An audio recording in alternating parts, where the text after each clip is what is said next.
Saudaraku, Gubernur Aceh Muzakir Manaf memaparkan berbagai peluang investasi strategis di Aceh di hadapan para investor Tiongkok dan negara-negara ASEAN.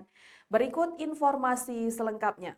Saudaraku, Gubernur Aceh Muzakir Manaf memaparkan berbagai peluang investasi strategis di Aceh di hadapan para investor dari Tiongkok dan negara-negara ASEAN dalam ajang Cina Henan ASEAN Food and Agricultural Cooperation Development Conference 2025 yang digelar di Qingzhou pada Senin 13 Oktober.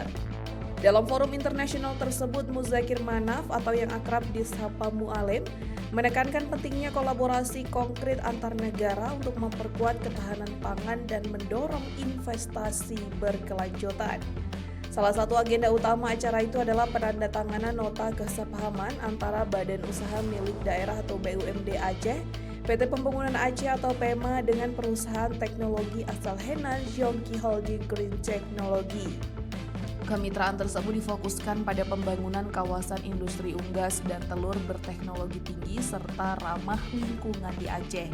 Proyek ini menjadi langkah nyata pemerintah Aceh dalam memperkuat kemandirian pangan sekaligus menciptakan lapangan kerja baru di sektor pertanian modern.